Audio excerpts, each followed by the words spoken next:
अस्सलाम वालेकुम। अक्षर है हमारा गाइटन का चैप्टर नंबर 67 है, ठीक है। Disorders of gastro intestinal tract, ठीक है। सबसे पहले इसके हम डिसऑर्डर्स में देखेंगे डिसऑर्डर्स ऑफ स्वेलविंग ऑफ इसोफेगस। इसमें पहला आता है पैरालिसिस ऑफ स्वेलविंग मैकेनिज्म, ठीक है। अगर आपने स्वेलविंग मैकेनिज्म ठीक से पढ़ा हुआ है तो उसके आप अच्छे से प्रिपेयर कर सकते हैं disorders. It is not difficult, ठीक है। सबसे पहले हम इसको लाइन बाय लाइन डिस्कस करेंगे और मैं आपको एक्सप्लेन करती जाऊँगी। सबसे पहले है damage to the 5th, 9th और 10th cerebral nerve can cause paralysis of significant portions of the स्वेलविंग mechanism, ठीक है। स्वेलविंग मैकेनिज्म कैसे जो स्वेलविंग के मसल्स होते हैं और वो पूरा मैकेनिज्म जो सप्लाई करता है वो 3 सेरेब्रल या क्रैनियल नर्व्स होती हैं, ये उसको सप्लाई करती हैं, ठीक है। 5th, 9th एंड 10th, ठीक है। 5th होती है ट्राइजेमिनल नर्व, ठीक है। ट्राइजेमिनल नर्व फेस और ब्रेन और ये वाले एरियाज़ को सप्लाई करती है, ठीक है। उसकी 3 पोर्शंस होते हैं या उसकी 3 आप कह सकते हैं ब्रांचेस होती हैं, वो 3 नर्व्स फर्दर देती है, ठीक है। पहले वाली 2 को हम डिस्कस नहीं करेंगे क्योंकि वो फ़िलहाल उसका स्वेलविंग से कोई ताल्लुक़ नहीं है, ठीक है। और ये 3rd नर्व है मैंडिबुलर नर्व। ट्राइजेमिनल नर्व एक नर्व देगी, मैंडिबुलर नर्व पहले वाली 2 को आपने छोड़ देना है, 3 देती है, 2 को छोड़ देना है, मैंडिबुलर नर्व की तरफ जाना है, ठीक है। जो कि च्यू और स्वेलो करने के लिए जो मसल्स होते हैं उनको मोटर स्टिमुलस देती है, ठीक है। ठीक है, वो उसका मोटर फंक्शन होता है, च्यू और स्वेल कराती है, ठीक है। देन होगी 9th ग्लॉसोफेरेंजियल नर्व, उसका भी यही फंक्शन है और वेगस भी, ये 9th और 10th का तो आपको पता है, ठीक है। ग्लॉसोफेरेंजियल 9th होती है और वेगस 10th होती है, ठीक है।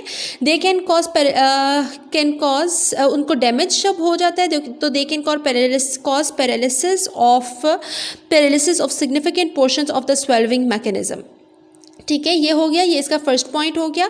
फिर in addition a few diseases such as poliomyelitis or encephalitis can prevent normal swallowing by damaging the swallowing center in the brain stem। ये सेकंड पॉइंट है, ठीक है। ये डिजीजेस कौन सी है? सबसे पहले हम देखते हैं पोलियोमाइलाइटिस। पोलियोमाइलाइटिस पोलियो वायरस होता है, ठीक है। वो इन्फेक्ट करता है एक बंदे के स्पाइनल कॉर्ड को। जब स्पाइनल कॉर्ड इन्फेक्ट हो जाएगी, उससे वायरस से इन्फेक्ट हो जाएगा, इन्फेक्शन होगा, तो क्या होगा, स्पाइनल कॉर्ड की तरफ जो रिफ्लेक्सेस देती है, स्पाइनल कॉर्ड जो रिफ्लेक्सेस देती है वो नहीं दे सकेगा। अगेन ये वो वाले रिफ्लेक्सेस इफेक्ट होते हैं जो आपकी स्वेलविंग में, जो आपकी च्यूइंग में, इन चीज़ों में काम आते हैं, ठीक है। अगर आप देखें पोलियोमाइलाइटिस के सिम्टम्स में तो वो भी वॉमिटिंग का सिम्टम होता है, ठीक है। दूसरा हम देख रहे हैं कि encephalitis, inflammation of active tissues in brain, ठीक है। ये डिज़ीज़ है, ठीक है, एंसेफेलाइटिस। और ये क्या डिज़ीज़ होती है, इसकी बेसिक डेफिनेशन ये inflammation of the active tissues in brain, ठीक है। इसके सिम्टम्स में भी वॉमिटिंग आता है, ये भी अगेन नर्वस सिस्टम से इसका लिंक है कि एक्टिव टिश्यूज़ जो होते हैं ब्रेन के वो इन्फ्लेम हो जाते हैं। ब्रेन ही सारा सब कुछ करा रहा है, ब्रेन की तरफ से वो सब आ रहा है, सब स्टिमुलेशन और सब इम्पल्सेस एवरीथिंग जो ये प्रोसेस करा रही हैं। अगेन जब एंसेफेलाइटिस में इन्फ्लेमेशन हो जाएगी तो अगेन जब आप एंसेफेलाइटिस के सिम्टम्स देखते हैं तो उसमें भी सिम्टम्स में वॉमिटिंग आता है, ठीक है। We are done with the second point. Then we come paralysis of the swallowing muscles as occurs in persons with muscle dystrophy or as a result of failure of neuromuscular transmission in persons with okay wait हम पहले ये वाला point करते हैं। paralysis of swallowing muscles as occurs in person with muscle dystrophy। muscle dystrophy क्या होती है? weakness या loss of muscles। एक group of diseases, कोई भी group of diseases जो कि करा देता है muscles की weakness या loss, उसको कहते हैं, वो फिर उसको वीकनेस और लॉस को कहते हैं मसल डिस्ट्रॉफी, ठीक है। इसके बाद है as a result of failure of neuromuscular transmission. Neuromuscular transmission क्या है? जो नर्व्स आएंगी वो मोटर नर्व्स आएंगी, वो मसल्स को स्टिमुलेट करेंगी, मसल्स कॉन्ट्रैक्ट करेंगे, ठीक है। और वो नहीं आएगा तो मसल्स रिलैक्स्ड रहेंगे, ठीक है। ये किन केसेस में होता है, ठीक है। फेलियर कब होता है न्यूरोमस्कुलर ट्रांसमिशन का? माइस्थेनिया, ये एक एग्जांपल्स है, माइस्थेनिया ग्रेविस या फिर बॉचुलिज्म के केसेस में, ठीक है। Can also prevent normal swallowing, ठीक है। न्यूरोमस्कुलर ट्रांसमिशन नहीं होती किस केस में? माइस्थेनिया ग्रेविस में। माइस्थेनिया ग्रेविस क्या होता है? एक ऑटो इम्यून डिजीज़ आप कह सकते हैं, ठीक है। ऑटो इम्यून डिजीज़ होती है। ऑटो इम्यून डिजीज़ में एंटीबॉडीज़ बनती हैं, ऑब्वियसली यू नो, एंटीबॉडीज़ क्या कराती हैं, डिस्ट्रॉय कर देती हैं communication between nerves and muscles. इसके बाद क्या होता है, नर्व्स और मसल्स कम्युनिकेट नहीं कर सकते, नर्व्स का मोटर इन्फ्लुएंस या मोटर स्टिमुलस नहीं जाता मसल तक, उनका कम्युनिकेशन खत्म हो जाता है। दैट्स व्हाट यू से माइस्थेनिया ग्रेविस। ठीक है, उसके बाद आ गया बोचुलिज्म। इट इज़ अ बैक्टीरियल एक इन्फेक्टेंट होता है। ठीक है, बोचुलाइनम उसको कहते हैं। ये टॉक्सिन होता है, बैक्टीरियल टॉक्सिन कह सकते हैं, बोचुलाइनम टॉक्सिन होता है। ठीक है, ये बॉडी की नर्व्स को अटैक करता है। ठीक है, अगेन नर्व्स को अटैक हो जाता है, यहाँ तक उसके सिग्नल्स नहीं आते, अगेन वो इशू। ठीक है, ठीक है, ये हमारे यू कैन से कॉजेज़ हैं ये हमारी। ठीक है, 4 कॉजेज होती हैं। ठीक है, damage to these nerves, 5th 9th and 10th, and then few diseases की वजह से, जिसकी एग्जांपल्स हैं पोलियोमाइलाइटिस और इंसेफेलाइटिस। ठीक है, उसके बाद paralysis of the swelling as a result of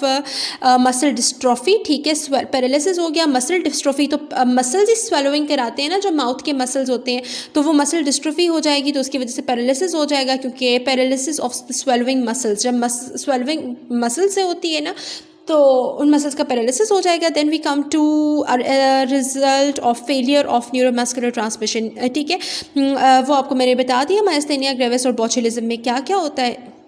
ये हो गया हमारा first paragraph. When the next पे जाते हैं, when the swallowing mechanism is partially और totally paralysed, the abnormalities that can occur include. ठीक है, पार्शियली या टोटली जब ये मैकेनिज्म पैरालाइज हो जाता है, तो एबनॉर्मेलिटीज़ या रिजल्ट्स या जो भी इसके कॉन्सिक्वेंसेज हैं ये वो हैं। ठीक है, इसमें फर्स्ट आता है complete abrogation of the swallowing act so that swallowing can not occur. Complete abrogation हो जाती है स्वेलोइंग एक्ट की। कंप्लीट एब्रोगेशन क्या होता है, होता ही नहीं है। ठीक है, ये एलिमिनेट हो जाता है, स्वेलोइंग होती ही नहीं है। ठीक है, सेकेंड पे आ गया failure of glottis to close so that food passes into the lungs instead of the oesophagus. वो मैकेनिज्म नहीं होगा प्रॉपर, वो मसल्स, फेरिंग्स के मसल्स कॉन्ट्रैक्ट नहीं करेंगे, एपिग्लॉटिस कॉन्ट्रैक्ट नहीं करेगा। ठीक है, क्या होगा, ग्लॉटिस क्लोज नहीं होगा। ये सब मस्कुलर इश्यूज है ना बेसिकली इसमें। तो जब मसल्स से एपिग्लॉटिस क्लोज होता है, ग्लॉटिस क्लोज होता है, एपिग्लॉटिस फ्लैप होता है, एक डायरेक्शन में, पर्टिकुलर डायरेक्शन में फूड जाती है जो कि क्लोज करती है, एपिग्लॉटिस के ऊपर जाती है, एपिग्लॉटिस क्लोज करता है ग्लॉटिस को। ठीक है, एपिग्लॉटिस फ्लैप होता है या लिड कह सकते हैं आप। ठीक है, जब वो नहीं होता है ये प्रॉपर प्रोसेस, तो ग्लॉटिस खुला रहता है, वो फूड पाइप विंड पाइप के ऊपर होता है या ट्रेकिया के ऊपर होता है, और फूड इस तरह से ट्रेकिया में चली जाती है। ठीक है, थर्ड पॉइंट है हमारा failure of soft palate and uvula to close the posterior nares so that food refluxes into the nose during swallowing. Soft palate होता है आपका पीछे की तरफ माउथ में, और यूवुला होता है। ठीक है, जब वो क्लोज, जब आपकी फूड आप स्वेलो करते हो, तो वो जो पोस्टीरियर नेयर्स होते हैं, these are the openings of the nose interior, posteriorly and interiorly. ठीक है, इंटरनल ओपनिंग्स होती हैं नोज़ की।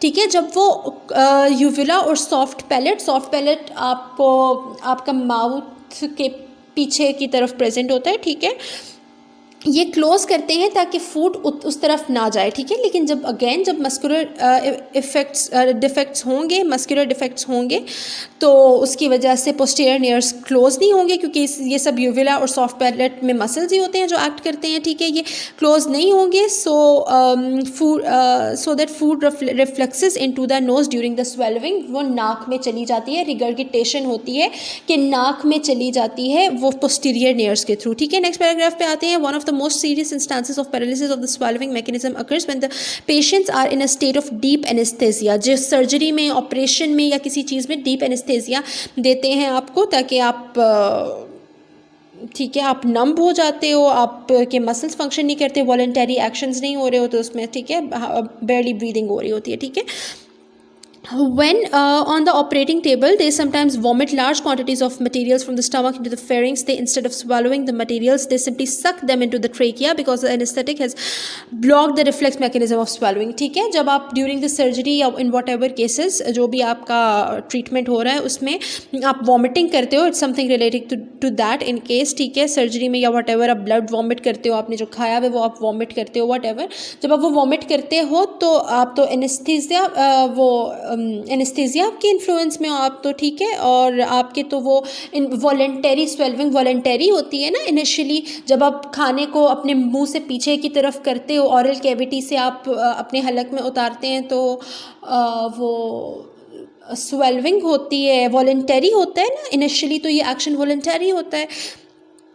तो ये नहीं होगा क्योंकि वो आपके रिफ्लेक्सेस नहीं आ रहे, आप तो नंब हो, एनेस्थीसिया के इफेक्ट में हो, तो इसकी वजह से आपकी स्वेलोइंग नहीं होगी, आप स्वेलो नहीं करेंगे। वंस वॉमिटिंग आ गई, आपके फेरिंग्स तक आ गया वो, वहाँ से आप स्वेलो नहीं करोगे, ठीक है।